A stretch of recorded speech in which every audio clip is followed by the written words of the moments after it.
TRUTALK, brought to you by TRULAND Equipment. Join us as we explore cutting-edge machinery, groundbreaking technology, and inspirational stories from the field. From the dedicated efforts of our team members to the triumphs and challenges of our farmers, TRUTALK brings you along every step of the way. Whether you're a seasoned agriculturalist or simply curious about the industry, tune in to discover the fascinating intersection of technology, agriculture, and green machines. TRUTALK, cultivating true conversations.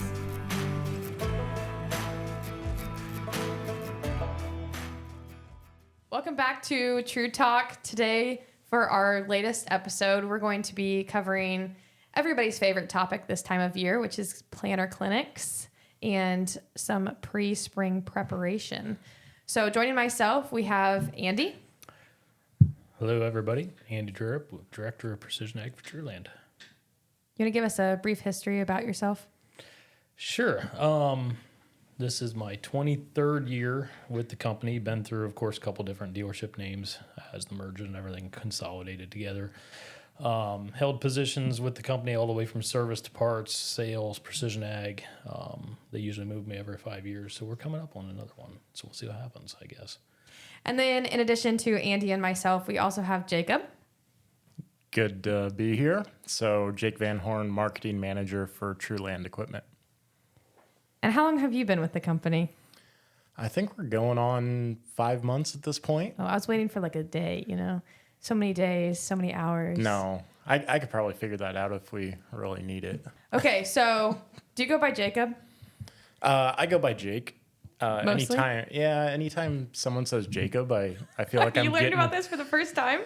I thought it was Jacob. I thought we were going with Jake today. I go by Jake because anytime I hear Jacob, I assume that I'm about to get in trouble for something. So Never mind, it's Jacob. yeah, Or else. I figured. Okay.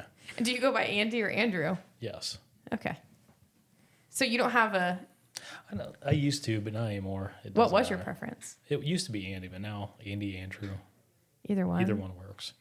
So what are we here to talk about today? We're going to talk about the evolution of clinics as we go forward and kind of what we're moving into the digital realm of customer training. Yeah, the future of clinics at TRULAND and... Yeah, because we're making changes, right? So business changes, everything changes, our customers have changed, and got Jacob in here because he's been helping us with this on the precision ag side of things as we roll into this. But jumping in right into it is going to more of a digital on-demand training system. So what does that mean? That means videos, right? So instructional videos, YouTube videos, whatever you want to call them, digital content that a customer can use in the field to help solve a problem, hopefully. So that's what we're here to talk about today, but probably want to back up first and say, how do we get here, right? So tradition has been for generations that we've always had a spring or a fall or maybe both customer clinics where we'd invite customers in. And this goes back all the way to the John Deere days of the 90s, right? Bring customers in, have a meal, talk through stuff, or introduce new products, so on and so forth. And the John Deere days phased out a long time ago. About the time I started, about 20 years ago, they phased out. But clinics continued. So we had clinics. Clinics were always in person in the stores, other than, a few years during COVID there. We had everybody come in, we'd sit down, maybe have a meal. We had presenters, we had stations that they could walk through. And we've, over the last 15 years, we've done so many different trials and changes to see what best fit, right? So we had, the audience seating where everybody's in one big block audience and we're in front talking. And we've done expo style formats where you can mingle with different stations talking about different things, and we've gone back and forth between the two, and really what we've seen as a general over the last 5 to 10 years is that population of customers coming in. People have purchased equipment in the last few years. That population, the number of customers that we've seen come to those clinics has really drawn back. It's really pulled back, and we don't have the people coming in anymore. It's hard to schedule them because everybody's busy. Customers are internal people. Everybody has just gotten so much busier here in the last 10 years with everything we have going on. So getting people to the clinics, getting them timed the right time so they're before season and not too far before season, that's a big part of our talk today on the changes. And then along with that is the real focus of the clinics has changed so much. So back up 15 years ago, AutoTrack was still fairly new. Not everybody had it. Our clinics, let's just talk planer clinics since that's what the title of the podcast today is. We talked about planer clinics 15 years ago. It was adjusting downforce and setting seat openers and wear parts and chain lubrication and meter adjustments and stuff like that. And anymore, as we look at our training needs that our customers have, it's more now technology. It's not so much the hard iron anymore as the technology. And looking at that focus, we felt that there might be a need to change. So that's kind of the backstory of clinics as a general. So A very in-depth backstory. yes. So we're well past the point of, hey, here's this 7,000 planner. Here's what you need to lubricate and those steps, right? We're Correct. getting into the, hey, you need to set this up on your Gen 4 G5 display, and it's nice to have a video step by step. Well, and you to just walk you through mentioned that. a Gen 4 to a G5. Those are two completely different. While they operate very similarly and the layout is the same, how they communicate with the equipment and how they communicate with the planner is completely different. And when it came to planner options 20 years ago versus where we sit today, there is a lot more growth that we have seen very quickly. Equipment has evolved very quickly, but with evolution comes a lot of changes. So it's very hard for us as a team to make sure that we are making the best use of everybody's time. I mean, we respect their time that they have taken half of their day to come and spend with us to learn about their equipment and how to properly prepare and maintain their equipment throughout the season. And I think that we can all speak for, we want to help these customers as much as possible, but the reality of it today is that might not look the same. You can go back 15, 20 years ago, most of your options were, do I want vacuum or finger pickup units? And do I want a no-till coder or not? And it was stuff that a customer could go home from the clinic and work on and look at in the barn. Technology isn't necessarily that way. Yes, they can go look at the monitor, they can play with the monitor, adjust some settings, but really getting a fine adjustment and trial with it isn't until it's in the field. So The way I always kind of look at it is when you go back to the more mechanically driven planters, right? A lot of those principles are transferable across models. Yeah. Today with the technology, it's not that way. So August of 24, or I should say, August of 24, we started this journey. We started it with, I started it with the leadership team, sales managers, aftermarket managers, myself, and a few other individuals from the TRULAND leadership team. And we sat down and I posed very simple questions to them. I said, okay, group, what is a clinic? And we talked about that for an hour or so of what do we look for in a clinic? What does the customer want? And I wanted to get that internal feel first, and we wanted to start with the leadership teams. And they give a lot of the answers I thought we would get. A lot of, hey, we need to train our customers and make sure they're ready for the field. What does a clinic look like? Well, I think we need to have a big meal and bring them all in for 4 hours, so on and so forth. And okay, so that's very traditional. I get it. And there were some comments about, we need to look at, how do we move to the future? Is it more online content, things like that? At the end of that conversation, I challenged the leadership to give me names of individuals in the company, which I'll say are customer facing on a daily basis. So parts people, service managers, account managers. Okay, I want 2 people from every store. So they all submitted names. I met with those, and then we pulled a virtual meeting with that whole group.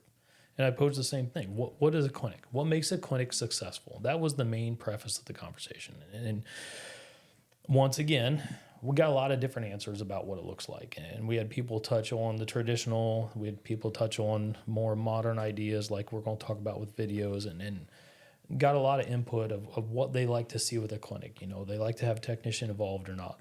Is it more technology or mechanical focused? Things like that.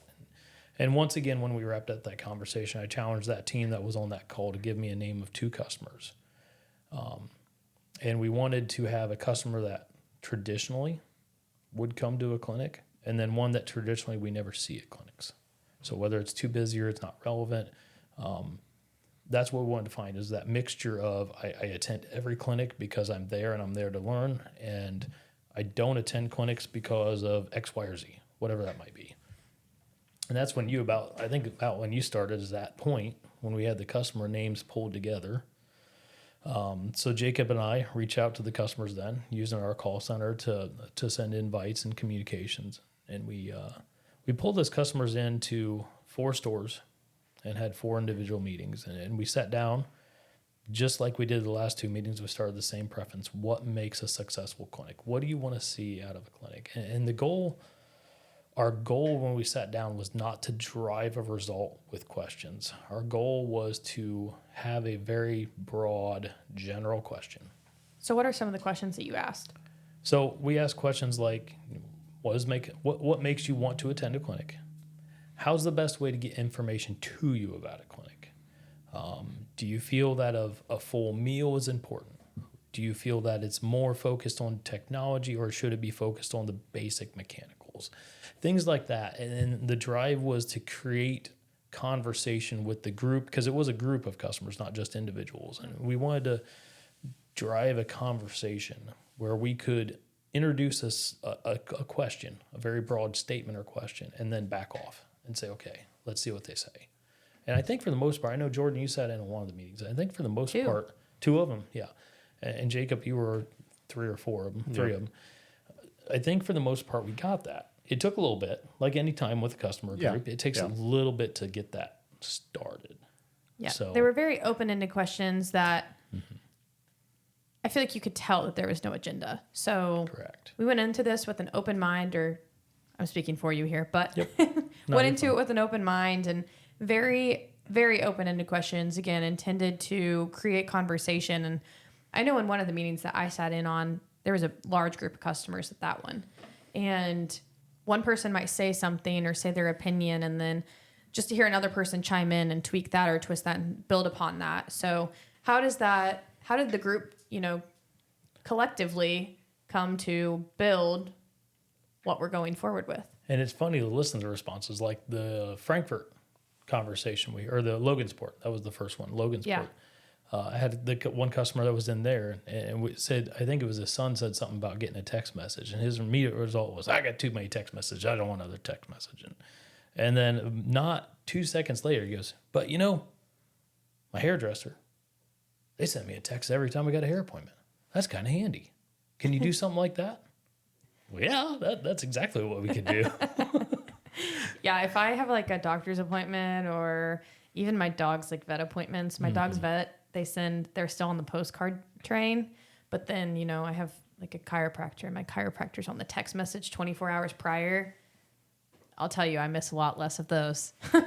And it's Jacob, you could probably may have an idea on this, but everybody says, well, what about email? Send an email.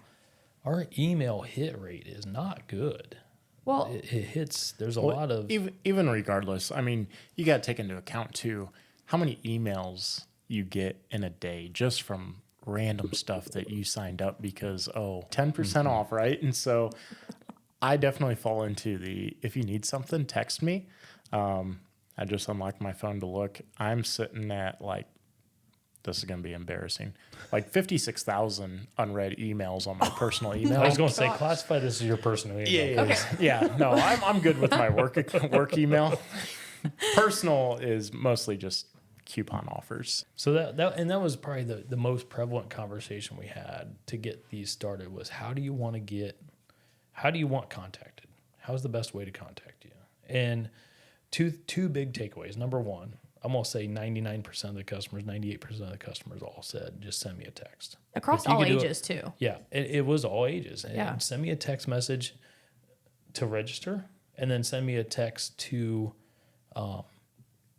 message reminder a week out and a day out. With our call center Expert Connect system, it's easy. We can easily do that. Yeah. Which is great. Let's move forward with that. I'm good with that. Close second, we had a couple customers that said, send me an email. I want to print it and put it in the fridge. Put it on top of the fridge. Fair. Perfect. We can look at that, see what we can do with that. So that was probably the biggest thing. And what's funny is that in the previous 2 internal meetings, a lot of internal people were afraid that customers wouldn't be accepting of text message. They don't want the blast of text message coming through. Yeah. Turned out which is funny in this whole conversation you're going to hear, whatever we thought internally wasn't the case. Yeah. And text was the first one. So we started with that. How do we invite customers to things? So we talked about that. And honestly, at that point when we were talking about that, we're going down the path of internal events or in-person events. What we found very quickly was that the customer groups we met with didn't necessarily look to have in-person events. They look to have things that are available on their time. Yeah. And I would just say, putting yourself in the customer's shoes, I can't blame them. For them to commit to even a half day and get them to commit 2 weeks in advance, their day-to-day is changing all the time. And especially now that it seems like there's, to our point, customers are, we say busy, but they really are, because planting season, as that's wrapping up, right, you're pretty much going just about right into application. And then whenever you're not applying some product during the summer, right, you're hauling grain or you're doing something else, then before you know it, hey, it's time to harvest. There's a lot going on at the farm now. Yeah, it's definitely accelerated. Yeah, my neighbor, I know he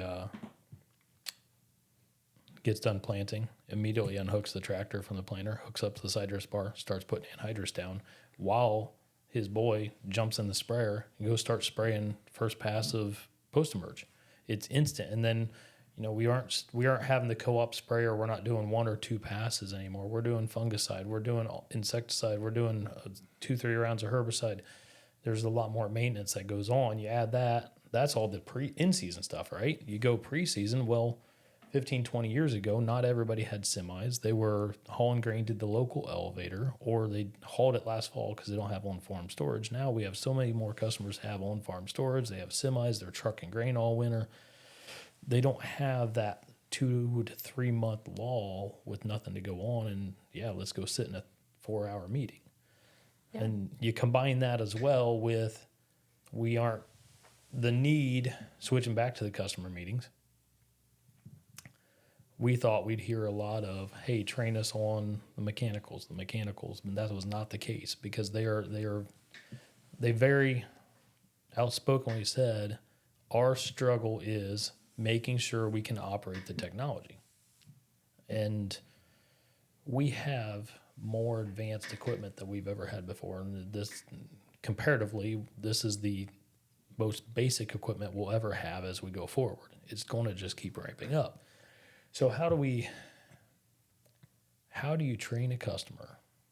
And this is what I'm prefacing what they said in the meeting, but how do you train them in March or February to run a highly advanced technology-enabled planter in April and May?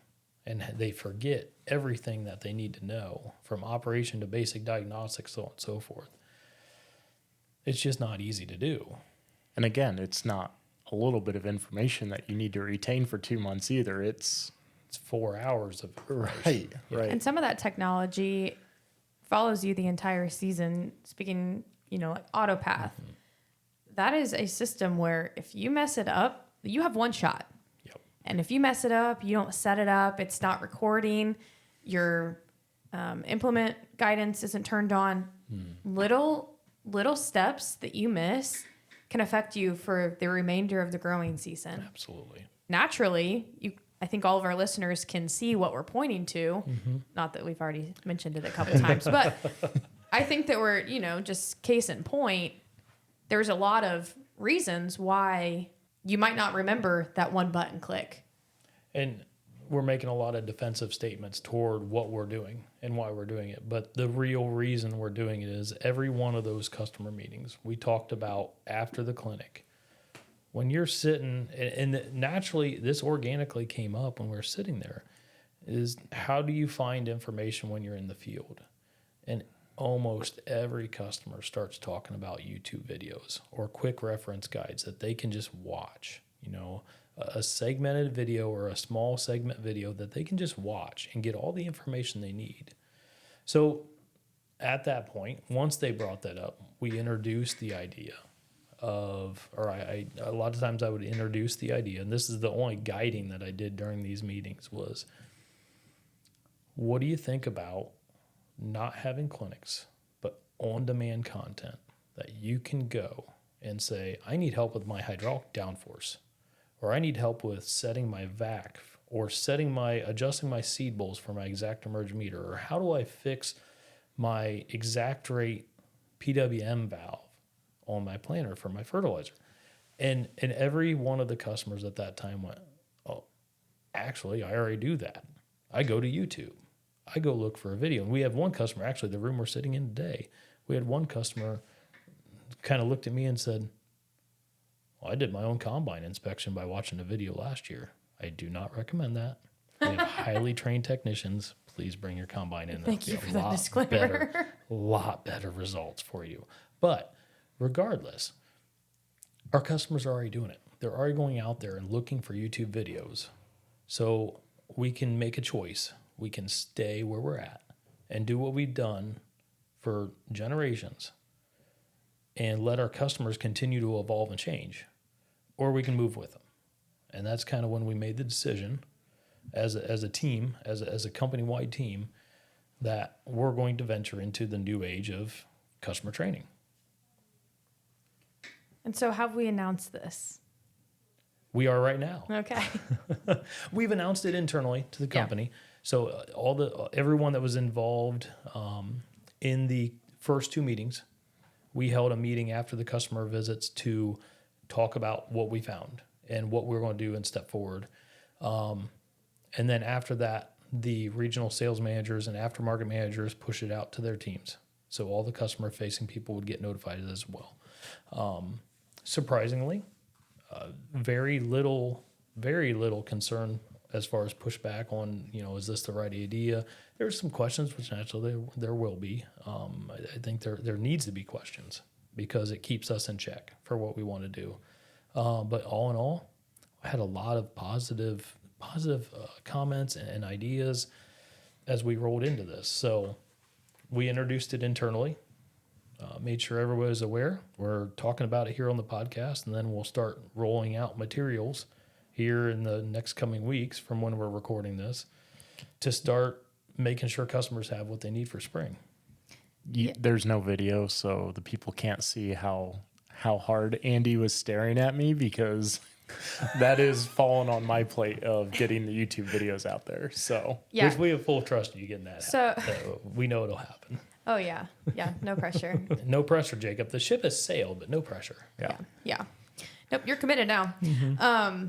No, I do want to back up with the whole video. So I think that there's a lot of resources out there, but the one thing that I think this will be really great for, aside from all of the things we've already talked about and all the benefits that come with a video system, that we can watch again. I don't really want to be recorded while I'm presenting at a clinic, but willingly getting in front of a camera to record a video on a specific topic, that's a lot more comforting just from our perspective internally. And maybe that's just me. Maybe I'm the minority, but I feel like I'm not. Well, it also gives you an opportunity. When you're in front of a clinic, when you're in a crowd in front of a clinic, you get one chance, right? Yeah. You get one chance to talk through it. Now, can you back up and change the tone and switch a little bit? Yes, but you still run the risk of the customer not catching the corrected conversation. Yeah. Or a customer may ask a question that side rails it away from the topic you're talking about. When you look at doing a digital video like we're doing with these planner videos to start, we can rehearse it, we can plan it, we can talk through it, we can collaborate across the team to make sure that the information we're sharing is universal. It is accepted across the board. So I think we're going to have a more quality outcome. Number one, because it's proofed, it's checked, it's running the way it needs to. But then also, customer watches it, they forget, they can go back, pull that again, watch the same thing again. I think that's the real value of these videos that we're going to be putting out, right? Is when you're sitting in the headland and you have an issue and you cannot figure it out and you don't remember the steps to take on your Gen 4 G5 to get it going the way it should be, right? Or a settings off. There's going to be, hypothetically, a video out there, right? That's 2 to 3 minutes long that you can pull up while you're sitting there to try and reduce some of that downtime. Yeah, I mean, in clinics, we spend a lot of time talking about diagnostics. Potentially, if you have a tech that has to be dispatched versus just watching a video on YouTube for free, I think that's... And again, it's an additional resource, right? Yeah. Like we're still going to be there with the call center. Oh, yeah. And with our parts people and service offices, right? Like if you have an issue, that's another avenue, right? But these videos are in addition and an additional resource to help farmers get up and going. Yeah, so our technicians are obviously still there for in-season support. Expert Connect is still going to be functioning just as rapidly and rampant as it has been in years past. But the thing about the clinics is we have techs in our precision ag team, and everybody gets up there and talks and says, you know, in case you have this one specific thing that we saw a lot of last year. Now, it might not happen this year because the software is different, but in case you have this one little particular thing that'll turn, make your vac pressure go haywire. If you ever see that, then remember, you're supposed to do this one little thing. Okay, I mean, seriously, I can hardly remember what I had for breakfast yesterday. There is no way I'm going to remember this minute fix to a problem that I may or may not potentially have. I've never had it before, so sitting in that clinic, what's going to make me want to retain that information? And honestly, when you're in the field and you're ready to go, that's the last thing you're going to think of is that one little thing that the one technician said at that clinic 2 months ago. Yeah. It's going to be hard to remember that. So, call center. Yep. Okay, so this is what's going on. I can talk you through it. I'll also send you here, by the way, here's a text coming at you that's got the link to that video. So you can play that video if you still don't get it when we talk through it. Yeah. It's going to be, I've got a lot of positive vibes coming off of that. I think it's Honestly, I never even thought about that, doing that from an Expert Connect standpoint, but there are a lot of people where we'll call them back 5 minutes later and they're like, oh, well, I shut the tractor down hours ago, but I was just thinking about it while I was walking home, walking up the lane or whatever, you know. And they're like, oh, well, I'm not even in it anymore, so I can't tell you what that setting says. Okay, well, that doesn't do much good. But if we can send a video and say, hey, tomorrow morning, first thing, through this, watch this video and do this. Yeah, absolutely. So we're starting with planner videos. We've got them recorded. Team came in here on Saturday mornings, so we could do them in the shop without interrupting the service technicians in the setup shop. We did 2 Saturdays of running planner videos. And the biggest thing we tried to push in recording them, you guys probably all get tired of hearing me say it, was when you prepare and do your video, remember you're sitting on a headland, something's not working, and you got 5 minutes to fix it. You're frustrated. You're on a headland, it's a beautiful April day, and you want to plant, and you can't. Think about that. Small, quick video. Show them how to do it, and get them on the road, or get them back in the field. Yeah. So that's the goal. So that's what we're doing. Yeah. And I mean, some of those videos, some of them do apply to only planting, but some of them are for the entire season. Yeah. Just technology. When we look at the general setup of like the displays and stuff like that, those are going to be more general. Yeah. I would say the bulk majority we did of some videos, of those, right? Yeah. Yeah. The bulk majority, you were there. Not for all of them. The bulk majority of the videos that we've done are planter focused, right? So they're going to be for planters. So setting up, operating ExactEmerge ME5E planters with SeedStar 4, SeedStar 5. That's going to be the focus for this first round. Yes, there is some general display setup, tractor setup, measurement sort of things that we did cover. So that's round 1. Jake's going to get those mastered. We're going to get them published, and everybody's going to watch them. then we're going to roll into round 2, which will be sprayers, and probably round 3 combines, and then probably round out with tillage over the next year or so. So yeah, that's what we're rolling out. We'll see how it goes. What do you think is going to be I know you said internally you've had some questions, but not any big pushback. For the customers that have made it this far and still have some hesitancies about this plan going forward, what would you say? Hesitancy is good because, like I said before, questions keep us honest. Questions keep us on the path that we need to be on. But ask the questions and have the conversation without making an opinion or a decision. Because I've been guilty of it in my own life. If I make a decision without all the information, I might have the wrong opinion on the situation. Every one of those customers, even that were in the meetings, that were hesitant toward the idea of going away from an in-person clinic. As soon as we talk through the idea of, hey, you'll have this card in the cab where you can just scan this code and it's going to take you right to the video of what you want to learn about. As soon as we started talking about that, the granulated down content to be exactly what they need to look for and what they want to try to learn. As soon as we started talking about that in that form and giving them that full realm of picture of what that looks like, the hesitation went away. It was gone. Because immediately they got that aha moment that said, oh, I don't have to remember this from 2 months ago. I don't have to try to call somebody that's going to be slammed busy the first day of planting. I can go here and just watch this video. Yeah. It's going to lead me right through it. So once again, if there's hesitation, the best way to avoid the issue or avoid the concern is to have the conversation about what will it do for you. And by all means, contact any one of us. Yeah. So what video are you most excited to see? Ones that I'm not in. Oh, I thought you were going to say the ones that you were in. I can't. I'm just like a natural human being. I do not enjoy watching my own videos and hearing my own voice. Andy's only saying that because we want full-blown production. I mean, all the videos are in 4K, but we did not have the makeup artist booked for when we were shooting videos. So Everybody else had it, just not Andy. Yeah, that's fine. That's fine. I kept trying to find my trailer and it was nowhere to be found. Yeah. So We all found ours. No, I don't know. I mean, I'm not excited to see the videos. I'm excited to see the views Yeah.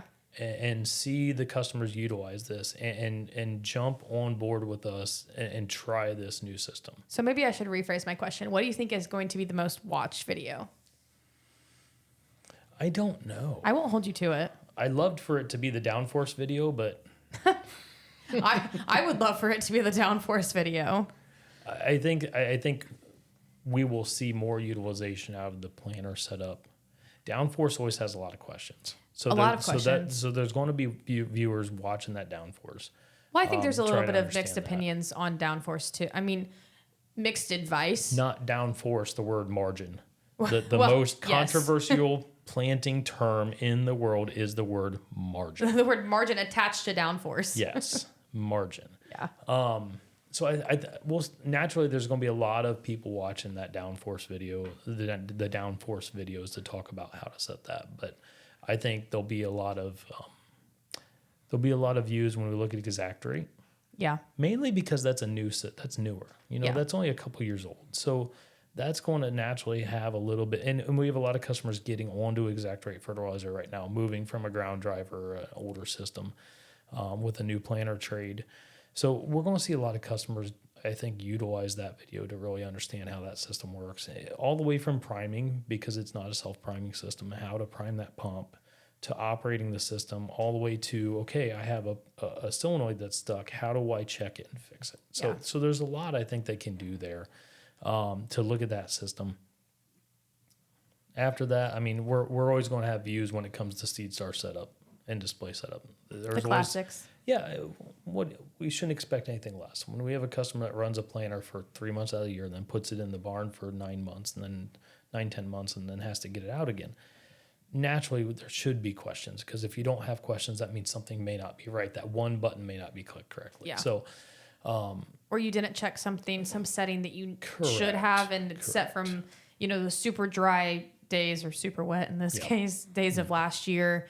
And that's just not what we're getting into. Sure. Hopefully. Because every year is different. I guarantee you this year will be different from last year. And having the videos I hope out it there. is. Yeah.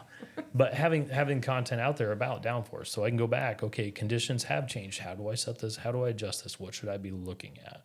So that's going to be, once again, I'm selfishly very excited to have these out there, just for multiple reasons. One being, we're getting to see this attempt come to fruition, but number two, hopefully see the utilization, the customers get the benefit out of it. Yeah. I mean, I think at the end of the day, it seems like, we're not hosting a large scale event. We're not inviting all of our customers in that have purchased a planner from us. Mm-hmm. It seems kind of backwards, I think, before you start to think about it. And the second that you actually put any thought or any time to listen to this podcast into it, I think that you start to see the bigger picture of, okay, I might miss the camaraderie. I might just have to make an extra trip to the store to have a conversation with the parts team that I would have typically had that day. Or, pulling your son out of school. That was a really, really cool day, but we'll find another reason to do it. Stuff like that. I think that people are going to miss the clinic aspect, but just in terms of actual helpfulness, I think that we're going to see this pay off tenfold. Yep. And I guess one thing we should mention is we are not pulling 100% out of in-person events. Yeah. We just wrapped up 2 weeks ago our application summit, which was our first run at a very large scale, centralized one singular event. Yeah, single event, large scale. We rented out a third of the Fort Wayne or the Allen County War Memorial Coliseum. Never thought I would be renting out the Coliseum, but we rented out a third of it, had classes all day long, had an indoor expo, a mini farm show for product application equipment. So we're not 100% pulling out of the idea of in-person clinics. So we had that this year. We're in the middle, as we record this podcast, we're right in the middle of hay and forage harvester clinics. So we're still going to have some of those in-person events where we need to. I mean, hay and forage, there's some promotions that go along with that makes it justifiable to have that. SPFH, or self-propelled forage harvesters, they kind of require a clinic. Part of our contract with Deere, plus that customer segment's very small, and it's very, very condensed information about those choppers. So though it makes sense to have that. And then with the application summit, we wanted to try that to instead of having 4 to 6 small clinics like we have in the past, what if we bring everybody together in one? And it was, I'll selfishly say, it was a very successful event. Had great feedback from the customers. There was a lot of applicator credits for licenses that were available. So there was some really good benefit come to that. Now we sit back, of course, afterwards, and we say, okay, what was the good? What was the bad? What do we need to change? Do we add planters to that? Do we adjust it to do this? What changes do we want to make for next year, and how we want to do that? So we spent a lot of time today talking about not having clinics, but we're really just adjusting some of our clinics to be a little bit different than everything in person. Yeah. So moral of the story is, don't look for an invite in the mail coming for a traditional planner clinic from us, but stay tuned for all the upcoming events and ways that we want you to be educated about your equipment and know the basics of operation. That's coming very soon, right, Jacob? Yes. No hesitation. I just want to draw that out. I'm to see going to what edit kind out of that reaction. pause. No, Shorten the pause. no. It'll be out there before we know it. Mm-hmm. So, because planting season will be here before we know it. Yeah, it was. Well, it's funny you mentioned that. I was thinking about that on the way up to Archbold for the SPFH clinic this morning. I happened to look over in an open ditch in Paulding County when I was driving north, and there's water running out the tile. That only means one thing: the frost is out of the ground. Yep. So water's running, ground's going to start drying out. It's going to hurry up and get here. So Wow. we got a little time yet, but it's going to, we have a little time yet. Yeah. We're not going to plant next week, but it's coming quickly. It's going to be here before we know it. Let's get ready. It's better to be prepared now than say, oh my gosh, I want to go to the field tomorrow. Yeah. And there is some of that preparation stuff that, especially when it comes to technology, again, that setup works better when you are in the field. Now, maybe don't put seed in your tanks yet, but run it a few times back and forth, weather permitting, ground conditions permitting, but And whatever you do, if it's a new CCS planter, dump talc in the hopper first. Push it through the lines out to the seed hoppers before you put seed in. You will thank us later. you don't want to do seed and then talc on top. Only if you really want to be aggravated and That's try sarcastic to and unplay. rhetorical. Yes. You make that mistake once. Well, I'm excited. Andy, you're excited. Jacob, I'm going to say that you're excited even if you're not. Oh, I'm excited. Yeah. He'll be excited when he's done editing. Yeah, probably. And he gets good feedback. Yeah. Yeah. Well, All right. so everybody can look forward to that. And yeah, that's it for this podcast. All right. Thanks, everybody. Have a great one. We'll see you. Oh, I'll do the Josh. Talk to you next time.